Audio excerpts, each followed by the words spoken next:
I am 5 books behind on my reading goal for the year, and I want to not only catch up, I'm going to be starting a new job in August, so I want to give myself some wiggle room in case that ends up being really busy and I don't have a lot of reading time. And I'm making my reading goal sound like a chore, but I love this. I love challenging myself and working towards a goal like this. Like, I find enjoyment in this.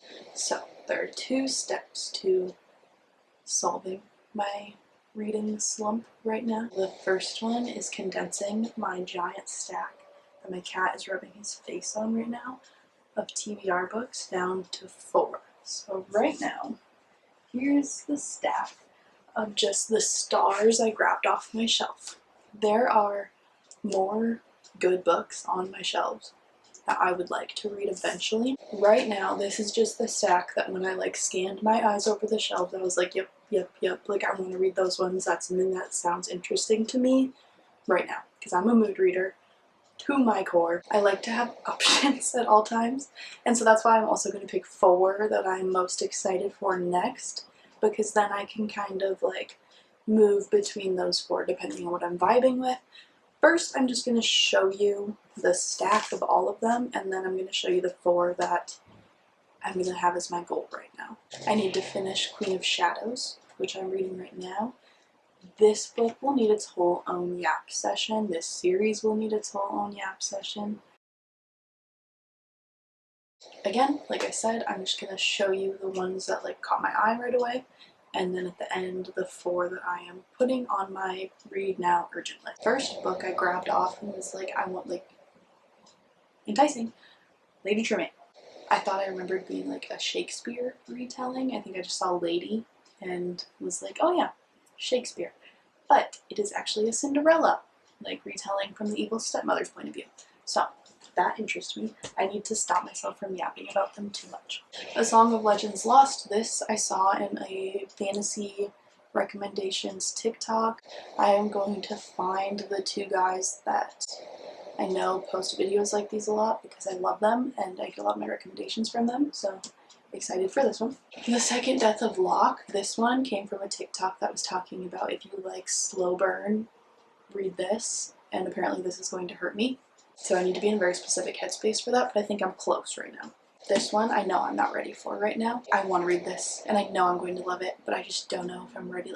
I don't know if in the middle of a reading slump is the time to do it.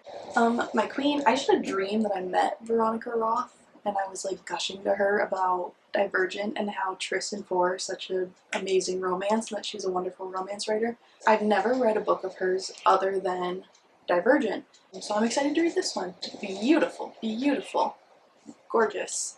I don't really buy sprayed edges or special editions for books because they don't entice me very often. I think they can be a little gaudy, but I really like this one. Might be on my 4. This is actually number 5, so this is on call in case I read 3 of them and the last one I have doesn't sound good to me at all.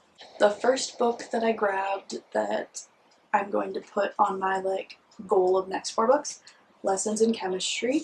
This one I got from the little free library at my school, that I work at. I've actually started this one when my husband and I were on vacation in Austin, Texas. We went to this super cute little bookshop, wine bar type place, and I grabbed this off the shelf and I read the first 25 pages probably, but then I was kind of also in the middle of a panic attack before I was medicated, so I don't think I remember much of it, but I was really into it because it was able to hold my focus through really intense anxiety. So definitely excited for this one. I've heard that the author did not like this cover, the American version of this cover, because she thought it reduced it to a romance, cartoony, which is also what I think the premise of the book is almost the opposite of. From what I remember and from what I've heard, it is this woman who has a cooking show but was actually a chemist before, and so now uses her chemistry talk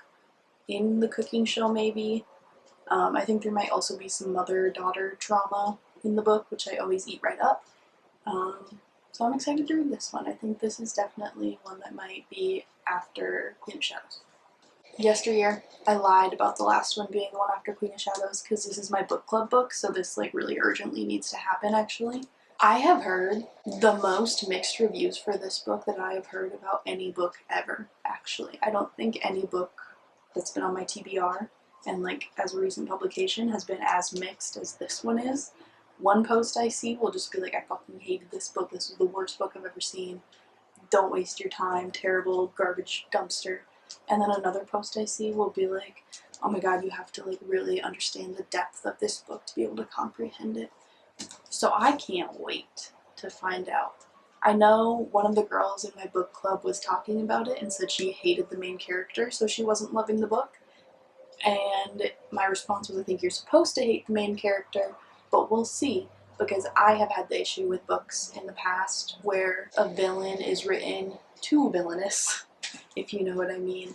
Like, characters are supposed to make me mad, but I don't want it to just be anger with no purpose. Like, the anger should be driving the plot. This person shouldn't just be saying stuff to make me angry to make me angry. They should be to make me angry about. I think it'll really depend on how, the theme of the message, I don't know. It will just depend on how it's executed. Another book of the month, this one is Good People. Really excited for this one. Now I don't know which one I'm going to read after Yesteryear. Anyway, we're not there yet. See, this is what I need though to get reading again, is I need to get excited for the books I'm going to read next, because that motivates me. If I'm in a book that like I'm struggling to get through part of it, I need the excitement of knowing what I'm going to read next to motivate me to get reading this one. And then usually what ends up happening is when I get motivated to read this one, I get into the one I'm reading anyway. It's just like when books take too long to set up, I get a little like, get on with it, you know? I say it as someone who like loves a slow burn. Anyways, Good People. It's about an immigrant family who the perception of them is shifted by a terrorist attack that happens, and they go from being this kind of like well-respected suburban white-collar family in a very like suburban neighborhood to having their judgment and their intentions questioned. And I do remember in the blurb it said that it's so twisty that it'll have you questioning things that just happened on the next page. The next one is Wolfsong by TJ Klune, who also did House by the Cerulean Sea, and I really liked that one. Very cute, very cozy. I was a wolf girl growing up, so I'm super excited to read a wolf girl book. I'm just looking at the ones on the back and seeing little wolves kissing. I'm so excited. I'm going to really like this. So I have these 4 books that I'm very excited to get to. I need to finish Queen of Shadows. These are my next 4 that I would like to read next, so I'm super excited. I'll let you guys know what I think, hopefully. I don't know how to end a video, and I don't know why I said hopefully at the end of that like I'm going to die. Nobody can stop me from sharing my opinions about a book, so don't worry about that. And I still don't know how to end this, so goodbye.